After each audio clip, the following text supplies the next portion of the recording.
Let's talk about 5G. It's stronger, faster, smarter, bigger. Generally speaking, it's much, much better. But most of all, it's inevitable. With the exponential explosion of devices addicted to the internet, 5G is the G-force needed to push everything forward. From self-driving vehicles to playing Fortnite above the clouds or drones flying hot pizza to your door. 5G is a must, but it can't reach everywhere by itself. Yeah, Gilat, let's talk about 5G. Welcome to my YouTube channel. I'm Stan Smits and today we're talking about Gilat Satellite Networks, ticker symbol GILT. So Gilat, what do? Gilat's going to be a big player in the upcoming 5G revolution. They are active in the cellular backhaul of 4G and 5G over satellites. Backhaul is the portion from a satellite hub to an actual satellite to a satellite terminal. Basically, they form the backbone of a network. Currently, they have a 44% market share in modem shipments. And they have about an 80% market share in satellite backhaul 4G, so the backbone of a 4G network. Both these segments are expected to increase in the following years, especially with trends like the Internet of Things coming along. The Internet of Things refers to everything becoming more and more connected. Cars get 5G connectivity for autonomous driving, smartphones are all becoming 5G compatible, hell, even fridges need to be connected nowadays. Their plan is to have tons and tons of microsatellites in the sky to form the backhaul of their 5G network, so again the backbone of their 5G network. Part of their business is to deliver satellite connectivity to airplanes, but because of the COVID bad boy the sector has taken a large hit. But once this is all over, they are expected to deliver a lot of modems to airplane manufacturers. ARKF. Now on to ARKF. As of the 29th of January, ARKF owns about $4.3 million or about 2.38 of their Israeli ETF in Gilat. This is quite a large position. And as of January 13th, ARK is planning to add a space exploration ETF under the ticker symbol ARKX. ARKX would focus on companies that are leading, enabling and benefiting from technology-enabled products and or services that occur beyond the surface of the Earth. In my opinion, ARK adding Gilat to their portfolio in the space exploration ETF is a no-brainer. If they decide to add Gilat to their ARKX space ETF, they could bring a lot of trading volume and exposure to the stock, which in itself could become a large catalyst, driving the stock up higher and higher. Contracts. Since the third quarter results, Gilat has silently been adding a lot of contracts. Here's the list. October 22nd, 20 million backhaul contract with MNO in the United States. October 28th, a multi-million-dollar order from the US Department of Defense for a military communications program. November 9th, a multi-million-dollar order from SES for high-speed modems.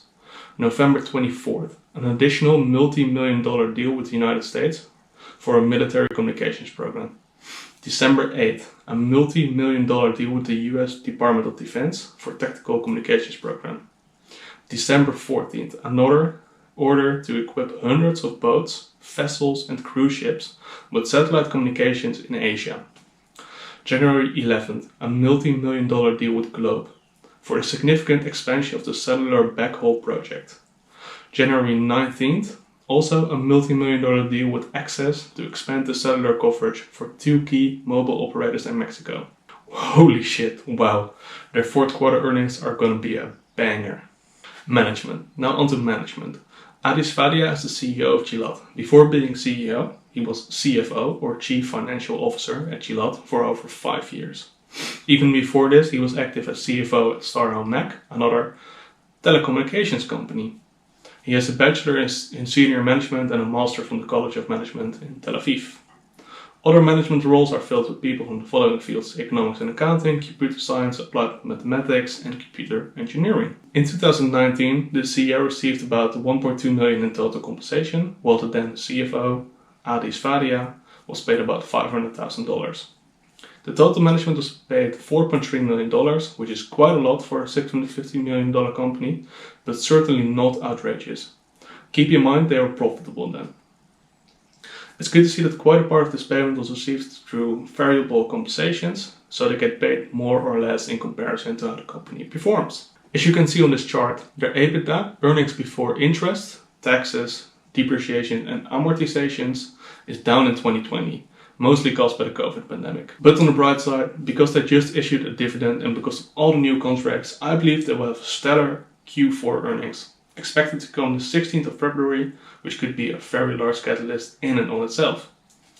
They currently have about 77 million cash on hand, have 350 million in assets and just 125 million in liabilities, which is about a ratio of 3 to 1 assets to liabilities, which is very healthy in any company. I feel quite good about their financials, especially knowing they can pay back their debt in just 0.11 years of free cash flow. Now, the most important part of this video, price predictions. To predict where the stock will go, we'll look at the margin of safety model, for which we need to grab the earnings per share and or expected PE from online. For this, I'll be using microtrends. For this calculation, we'll use pre-COVID numbers preferably, since it will give us a clearer picture of where the stock will go after the pandemic is over. I see $0.36 as earnings per share as a fair estimation. Now, as to growth rate, this is the hardest to guesstimate.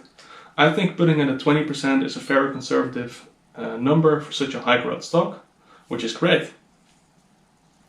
This is especially conservative if we compare it to the new contract Gilat has been able to make in the fourth quarter of 2020. For the expected PE or price earnings ratio, I think 50 is a fair estimation since Gilat stock has hit levels of around 50 before. Using these numbers, that leads me to believe that the future earnings per share of the stock is about $2.23. If we multiply this number by 50, this tells me that Gilat could go up to $110 in 10 years if it manages to grow at 20% per year. Awesome. So now we discount this number with about 15% per year, which is my minimum return on investment, which leads us to about $27.5 as a fair price today. Awesome. But since I'm a really big dum-dum, and you probably are as well, I like to take a really conservative view and subtract another 50% as a margin of safety. This leads me to a stock price of about $40 for fair value. Nice. If this went over your head and you would like me to do a further explanation on how I calculate the stock prices, comment down below and I might do a video on this subject later. In doing these calculations for a low, mid and high case scenario, I get the following projections. On the low case, we get a return of about 133% return in 10 years, which is not bad but not great either. On the high end, the stock could return 28 times in the next 10 years, which is awesome in my opinion. In my opinion, GILT is a heavy buyer under $15 per share and a light buyer under $20 per share. But then again, I'm just a random guy on YouTube and certainly not a financial advisor. Risk. Now to some risk with the stock. The first risk is that 5G might not take off. But in my opinion, that's not a very fair concern. 5G could take longer to manifest due to the pandemic, but worldwide large investment will lead to an inevitable rise of 5G. Another risk is that ARKF would not buy the stock. This is a fair concern, since it's all speculative, but in the grand scheme of things, unimportant. It could be a very large catalyst, but this company is great value stock to own anyways. This investment is not dependent on ARK, but could lead to even greater returns in part thanks to ARKX.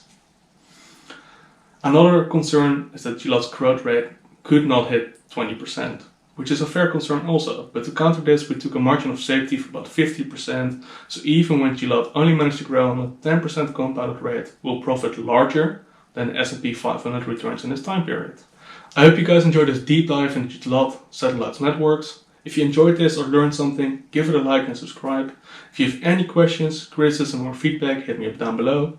And I'll see you guys in the next Value Stock DD. Peace.